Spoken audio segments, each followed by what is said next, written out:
Big news is just weeks after her ex-lawyer lawyers up, AH admits that she's afraid of what her ex-lawyer is going to end up disclosing. She says, I don't really know what she said. I'm not really handling the pressure very well, though. I'm cracking up, and she's begging the insurance companies, the ones that want payment. They want $8 to $10 million for something they were told would be an easy win. Yeah, she's asking them to back off. See, what I think she's saying here, too, she's saying, hey, we're handling the appeals right now. Please back off. But what I think she's saying is we're on the hook for $10 million. I think I'm going to be out. This other thing that you're bringing, that could potentially be another $8 to $10 million I also am answerable for. And my assets, yep, they're at negative $6 million. I mean, essentially, what you're seeing here is their entire team. They're turning on one another. It's amazing to look at. You and I, we're going to look through this thing today. Man, I mean, this is fun times. I mean, this is fun times indeed. All right, so hey there to all you fine folks on this fine day. By the way, I hope you are doing excellently. If you don't know why AH is freaking out here, that's because insurers, the ones that underwrote the Virginia action that were told they wouldn't lose, they've come for her. See, one insurer she picked up, they said, you know what? We served up $8 to $10 million for this. We need the other insurer to pay up. That other insurer came back, said, nah. We're not doing our part. Why? Because you have unclean hands. That's because of Elaine. That would be AH's ex-lawyer. Also because of AH herself. She's a problem with this. And when you have that back and forth there, I'm sure that AH is thinking, oh man, here's another $8 to $10 million I'm going to be on the hook for. Now, the way that we end up with these disclosures from disclosures that I think are going to backfire, by the way. I think that this is going to get her served faster. I think that this is going to work out the opposite of what she intends. But the way that we get this is that one insurer tells the court, instead of having 3 lawsuits, let's consolidate them under one umbrella, as it were. The other one, they say, that might prejudice things. We don't want that at all. And AH, she ends up sounding off. And man, she gives away the game. And like I said, it might not work out for her well at all. Listen to this. Gentlemen, because they're going to chide folks. Gentlemen, as you know, AH is not a party to the traveler's lawsuit. And that's right. The first insurer, they're suing the other insurer. She's not a party to that part and has not been served in the New York Marine lawsuit. So she hasn't been served in the one aimed at her, or really in the other one as well. But the policies are her assets, and you are proceeding without her involvement. I note that each of you has reached out to me, but I have not had the authority to accept services in the New York Marine lawsuit.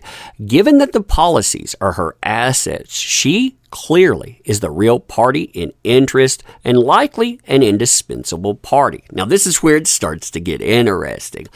As you also know, AH is actively pursuing her appellate remedies in the JD lawsuit. So right here, they're like, you need to back off. Please, please don't bring that.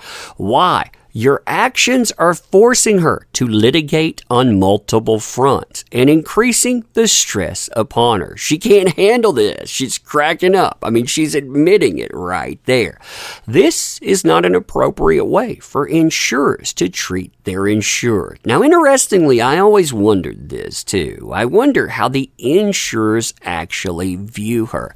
I mean, these are insurers that got 1 year of policy. You can tell she opened it with the express intent when she was sued, not if she gets sued, but when she was sued, that someone else would foot the bill I don't think that was probably disclosed to them. I think she opened it up. She kept it for a year. She let that door slam. They were on the hook for millions of dollars. Yeah, I don't think they're going to care at all. In fact, I think, like I said, her disclosing, I haven't been reached out to.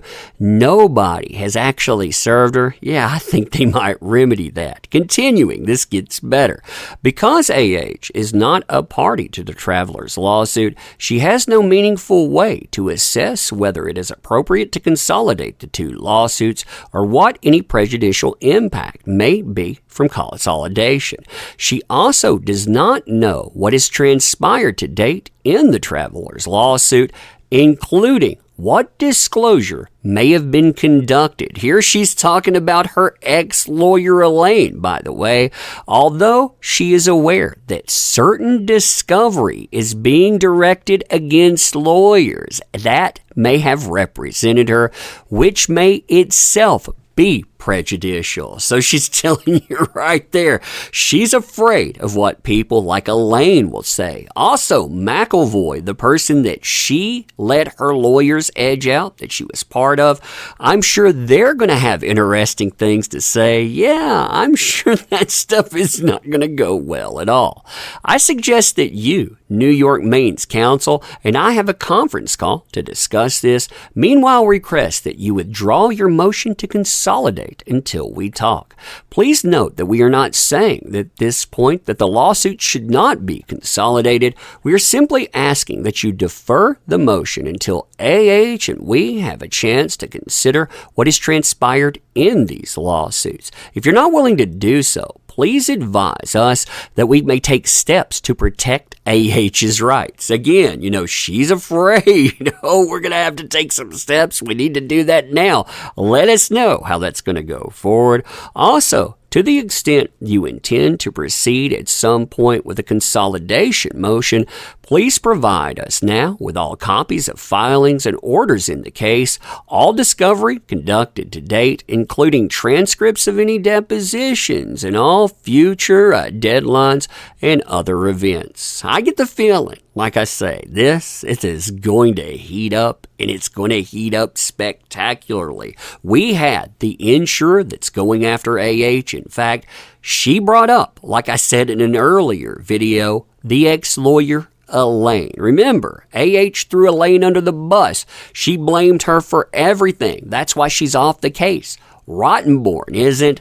I'm sure that she would be more than willing to let a few things slide. And well, there are other lawyers that she left by the wayside. I'm sure that they're going to be willing to dish too. But anyway, let me know what you think about this. This is getting really interesting. And as always, I appreciate the heck out of you. You make this stuff work. Thank you. I can't say that enough. Want to help out with the channel? Well, there are links in the description, but you being here, that is the biggest help of all. I want to say again, too, that this stuff, man, it is going to be wild. This is totally different litigation, but this is the fallout of her own actions. But anyway, like I said, tell me what you think. I'm going to end here. Thank you again. See you soon.